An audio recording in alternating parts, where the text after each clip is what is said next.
Good morning, YTPC. Philly Piper Mike here.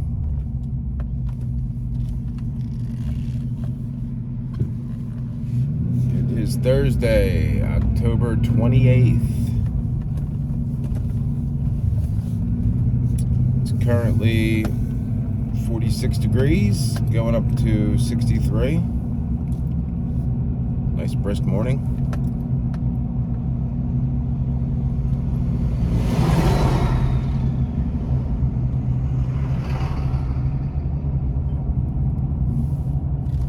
Today I'm smoking my Mouton paneled shape 55.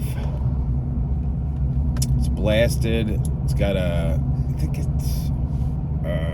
don't think it's horn. It's definitely not horn. I think it might be like an ivory, faux ivory, or mammoth bone or something. I forget what it is.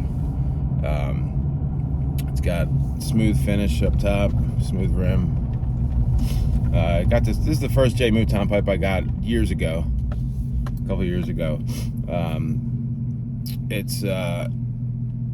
I saw a pipe that Dan from Lucky Pipes made. It was this really cool. It kind of looked similar to this. It was like a paneled chinny billiard. And I asked Jay if he could make me something similar, and that's what he did.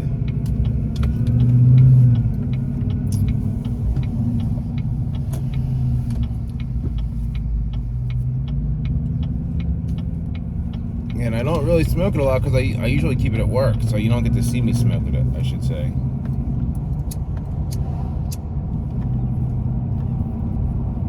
But I really don't smoke at work anymore. I smoke on the way in, and then I wait till I get home to enjoy a pipe. I also have a Neil Monnier garage made pipe tool, or garage made pipe tool. Yeah, I think that's his name. I have one of his pipes there. It's like a little mini 55. So, and I got a LCS Briar there. So, I figure I might as well bring this one home.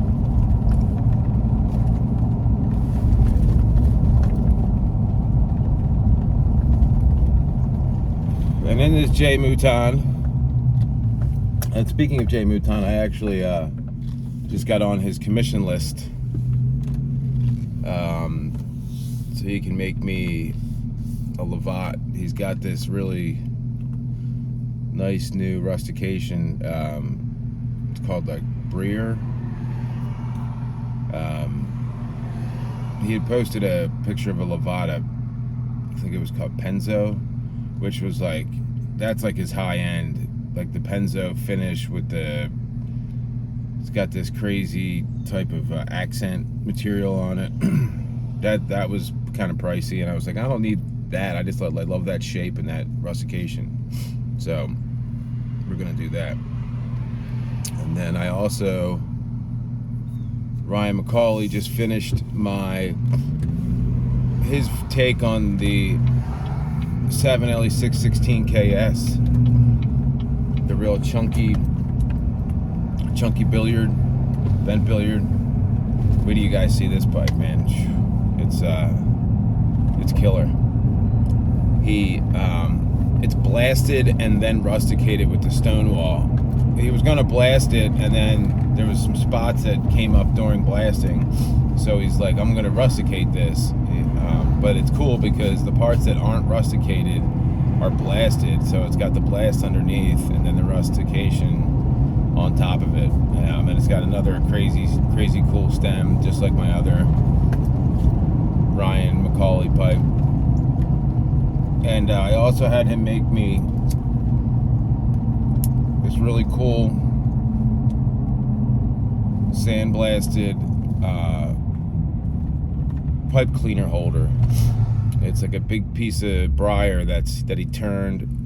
I got the idea from Tom Eltang made Made some and sold them probably a couple years ago. That looked like almost like his poker with the rustication on it, and it was just, you know, the whole pipe cleaner. It was really cool, and I hesitated, you know, buying one at the time, and I was always kind of kicking myself. It would be cool just to have one on my bar, you know, the whole pipe cleaners, instead of, you know, keeping it in a drawer and reaching for them, which is what I do now.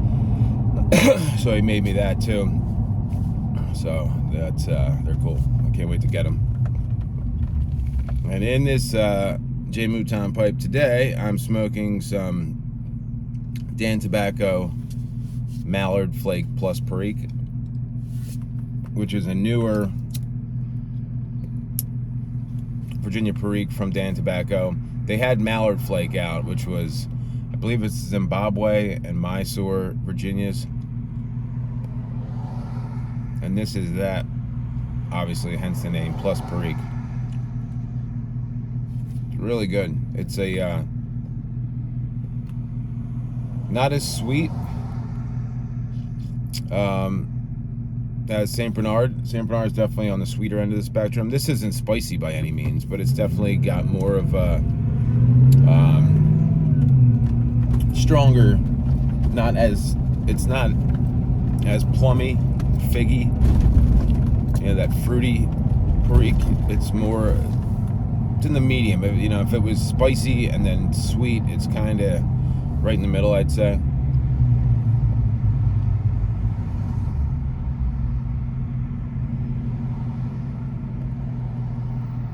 Which is right about where anything more than like in between medium and full on the Perique spice scale, I'm like, I can smoke it, but I prefer sweeter vapors. Speaking of sweet, I also, which I'm going to do a review on probably tomorrow, Pascal sent me some, what was it? It was, I think Pfeifenhuber, the long golden flake, or golden Virginia flake, which used to be, I think, honeydew golden flake or something, from what I could find online. Man, what a phenomenal blend. He said that he thinks it's like Rainier flake, which it's very similar, but, and I'm going to smoke them side by side. I think that the golden flake is definitely sweeter. It's got more honey to it.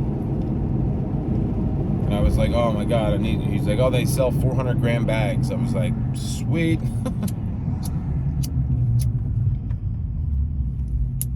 So I have a feeling that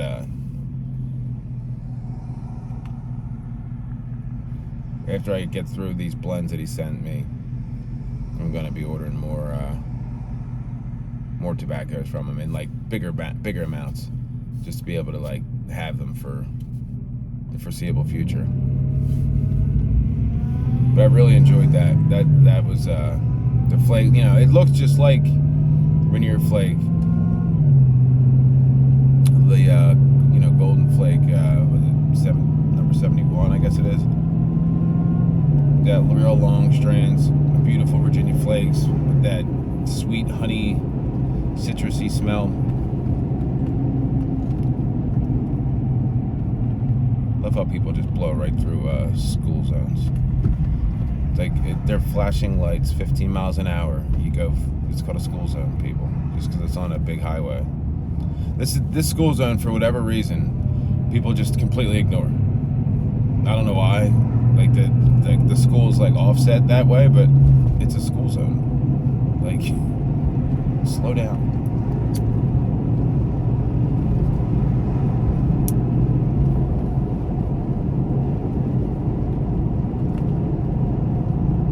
This Mallard Flake plus Perique is really good. I have been wanting to get my hands on this for a while, ever since I saw it. I just saw some of my German friends smoking it, and everybody raves about it, and it's definitely did not disappoint.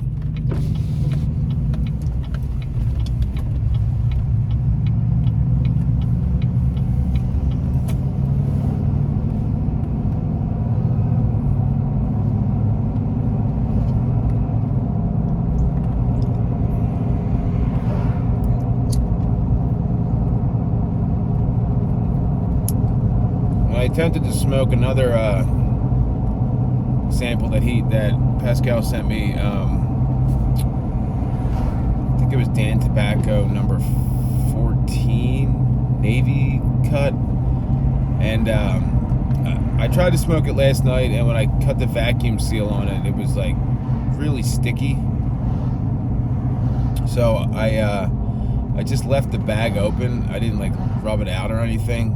And then this morning I rubbed it out and I let it sit for a little bit, but it was still just too sticky.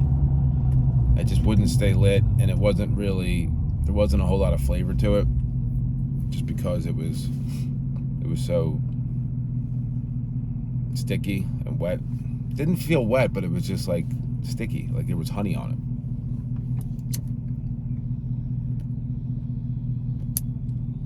So I'll have to try that some other time after I let it sit out for a good amount of time.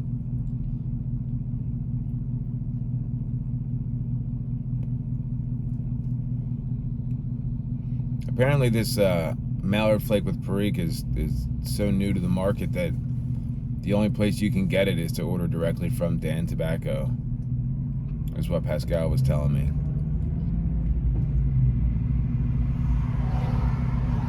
I'll tell you what, I've been just as impressed with Dan Tobacco products as I have with HU. Dan Tobacco makes some really great, I said it yesterday, they make some really great blends, and I don't know why, they're not available this side of the States. I'm going to reach out. Like, I know Ben from tobaccopipes.com and Shane from Smoking Pipes, they both said, like, if there's something we can't get or we don't have, no, I know HU is not a possibility, but they do import Dan Tobacco blends, certain ones, and I feel like if they imported these blends, the ones, Mallard Flake, St. Bernard, stuff like that, they would be huge sellers. That Golden Flake. So I don't know why they don't. I don't know if there's stipulations between production, or if a blend was too new, that's why they can't sell it. I'm assuming maybe that's part of it. Some of these blends, I think St. Bernard's been around a while though. I know with the deeming regulations, obviously if it's a newer blend this side of 2007, they're not even going to bring it into the country just because of the taxes they'd have to pay on it. But I'd like to figure out if that's the case.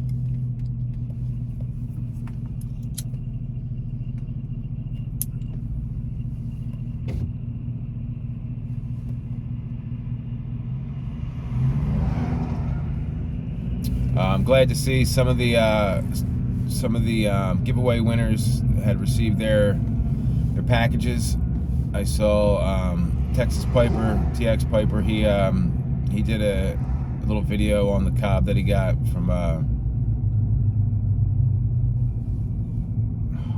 ECM Customs, EMC. I always forget it. And then I got an email from Flat Cap thanking me for his package as well.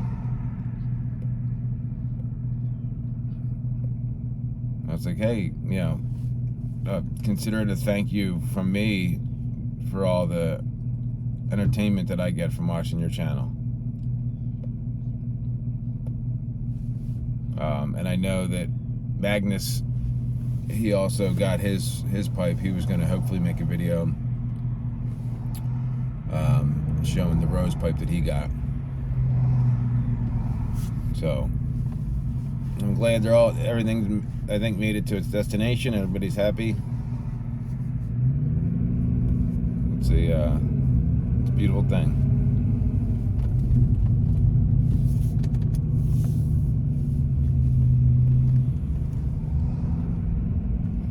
So yeah, what else do I got? I don't know if I got anything else. I'm enjoying this blend a lot. I forgot about this pipe. I haven't smoked it in a while.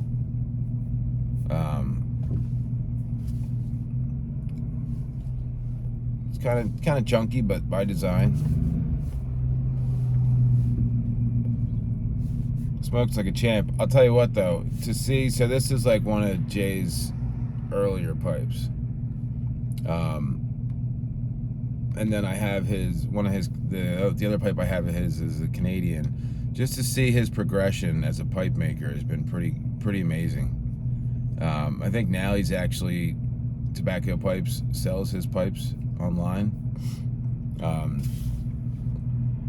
He's really just stepped his game up tremendously. Every pipe he does just gets better.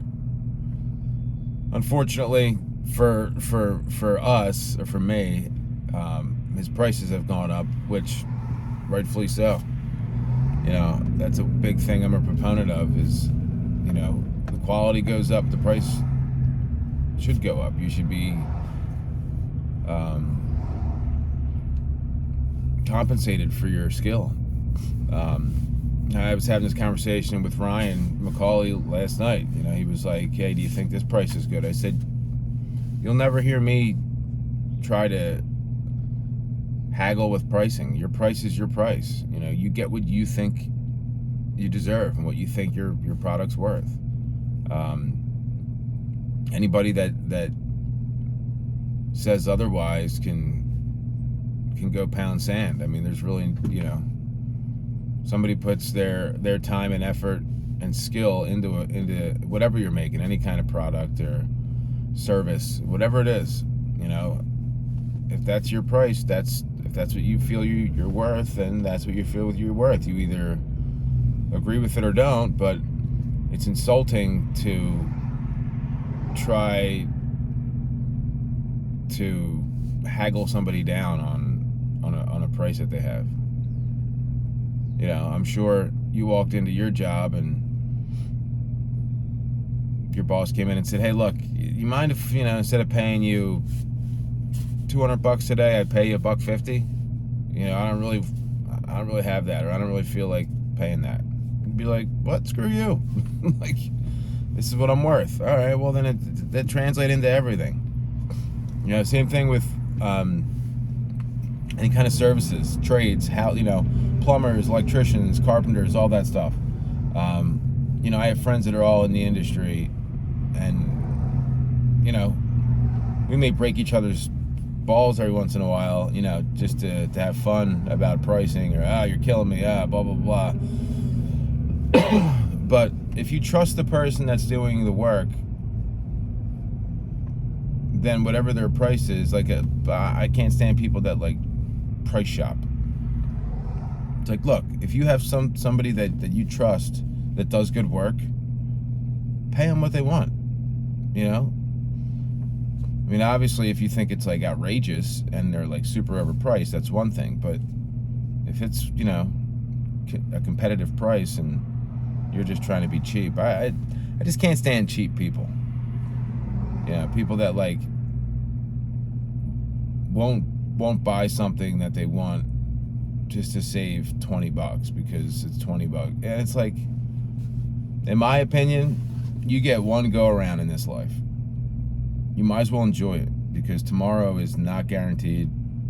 I've lost too many friends to not realize that. And it's like, if you see a pipe you want, and obviously you can afford it, it's not, you know, you're not paying rent to buy a pipe or a tobacco, buy it, enjoy it. You know, I mean, God knows how many people spent their lives saving money and being cheap and going without things that they wanted to plan for some future that they never had, that they never made it to. You know, I mean, both my parents were 61 and 62 when they passed. They didn't even reach retirement age, you know. Not that they were well off or anything like that, so they didn't have a retirement anyway. They lived day to day. But, you know, how many people do I know, young people that have died of cancer? You know, it's like, you never know. So it's like, if there's something that you can get that's going to bring you enjoyment, or your family enjoyment, and you're going to, like, not do it because it's a little bit more than you want to pay or you think you should pay,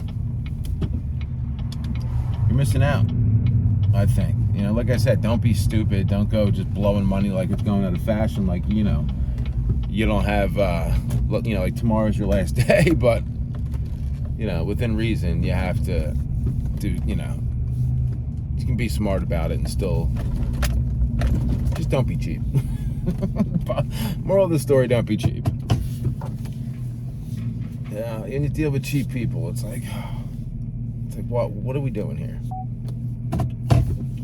Yeah, you want to be frugal on certain things, you know, you want to clip coupons or something like that. All right, that's fine.